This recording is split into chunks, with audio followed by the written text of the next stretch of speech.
Eh bien bonjour, je voudrais revenir aujourd'hui, donc on est le dimanche 26 mai, sur Johnny Hallyday, et notamment sur Johnny Hallyday et son affaire d'héritage. Donc je vais euh, essayer d'expliquer un petit peu de mon propre avis, hein, comment comprendre qu'il y ait pu y avoir un tel problème sur l'héritage d'après la psychologie et donc la morphopsychologie de notre Johnny Hallyday. Voilà. Alors, bon, l'apparence du visage extérieur, il y a de l'extraversion, hein. L'œil est ouvert, c'est la paupière supérieure, bien sûr, hein, c'est la moindre des choses, avec du grand zygomatique, hein.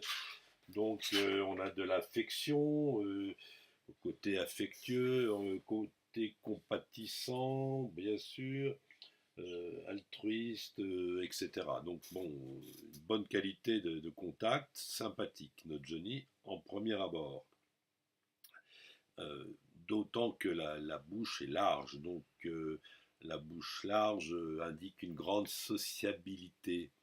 C'est ce qui permet de se fondre à l'ère du temps, à l'ère de la société. Donc c'est une bonne chose quand on veut être représentant et chanteur. Enfin, c'est fini, mais c'était le cas avant. On épouse les modes qui passent, hein, c'est un peu ça. Donc grande sociabilité, on aime être en groupe, on partage, on aime les groupes de copains, bien sûr, ça a été le cas beaucoup. Euh, Par contre, évidemment, on ne peut pas difficilement rester seul.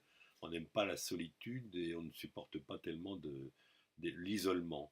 Voilà, on aime bien les choses quand on les partage.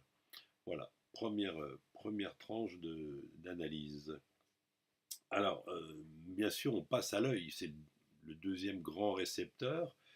L'œil, on le sait, c'est l'échange d'informations, donc là, il n'y a pas de psychologie. Puis l'échange des émotions, les émotions, donc ça concerne le côté cérébral. Après, on passe au stade d'échange de sentiments, c'est un peu plus précis, un peu plus humain. Et on passe après, donc, quand on se lie avec la bouche, au stade de l'affection. Donc là, pour l'instant, on est dans l'échange des émotions, mais surtout des sentiments de Johnny. Comment sont-ils avec cet œil? Ben, l'œil est petit. Il est petit en largeur. Il est plutôt abstrait avec l'iris petite et pas très foncé. Mais ça ne va pas nous intéresser dans le cas de la vidéo ici. Et il est bas. Il est bas, donc je l'indique tout de suite, c'est les choix rapides. On a vite fait son choix et on passe vite à autre chose. Donc il n'y a pas d'attente dans les décisions. C'est vite fait. On a vite fait son opinion sur les choses, sur les événements avec lesquels on interfère. Donc l'œil petit, c'est le faisceau d'émotions qui est petit. Donc avec les driches, tout ce qui est large, c'est la puissance. Puissance, c'est bien sûr la puissance, mais c'est beaucoup, beaucoup d'éléments. Donc quand on a un œil large, on peut échanger avec beaucoup d'éléments en même temps. On peut partager ses émotions sur plusieurs personnes, sur plusieurs éléments d'intérêt, de centre d'intérêt. Donc c'est la multiplication. Donc là, c'est le contraire. Le faisceau le faisceau d'émotions et de sentiments ne s'applique bien que sur un, sur deux, sur trois choses, trois individus, trois éléments d'intérêt. Donc mon idée, c'est que son œil est trop étroit pour s'intéresser à quatre personnes en même temps. Donc il a eu les deux premiers enfants ont eu leur chance, ont eu leur heure de gloire. Et puis bah, après, quand sont venues les deux dernières, les plus petites, Johnny donc, a été un, incapable de se partager. La puissance de l'œil ne lui permettait pas d'intégrer les quatre en même temps. Donc tout s'est porté, s'est focalisé sur dernières filles adoptées. Et donc, bah, les deux autres, les deux anciens, ils ont été un peu squeezés, quoi. Ils ont été un peu oubliés. Ça, c'est mon avis. Donc, c'est sûr qu'avec des yeux comme ça, le partage de la vie en fait, on a bien vu que c'est quelqu'un qui partage bien, mais en fait, il donne rien. Il ne donne rien de lui. On a un être qui communique, mais qui ne donne rien de sa personne, ou alors c'est très, très focalisé, très limité pour telle chose, telle autre chose.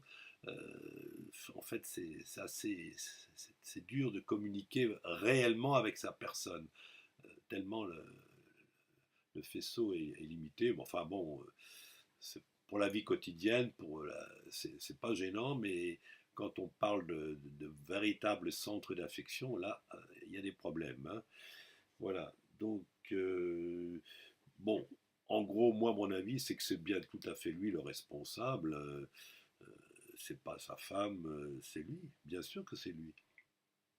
Et il a donné beaucoup aux deux plus anciens enfants à un moment donné, et puis après, ben, c'est tout, ils ont été oubliés, et tout s'est reporté sur les deux dernières, et puis c'est tout, et le choix est vite fait, il est définitif.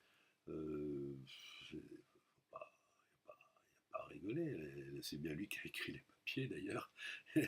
Et c'est vite fait, c'est bien fait, et il n'y a pas, voilà, il n'y a pas d'aternement excessif ou de questions à se poser. Voilà, mon opinion est celle-là.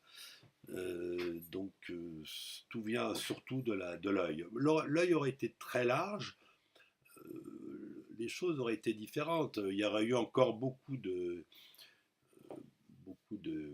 d'échanges et de reconnaissance par rapport aux deux anciens.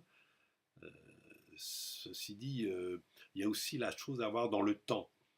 Probablement a-t-il eu des contacts avec les deux encore très récemment, à l'avant de sa mort. Mais chaque chose, bon, quand la personne est là, l'échange est de qualité, mais une fois qu'elle est sortie du centre de la vie quotidienne, c'est oublié. Donc c'est les deux autres c'est ceux qui sont présents en permanence qui bénéficient. Quoi. Voilà. Les autres, s'ils sont loin du, géographiquement, c'est loin du cœur et loin de l'affection. Voilà. Voilà un petit peu mon opinion sur l'histoire de Johnny Hallyday et de son héritage. Je vous remercie.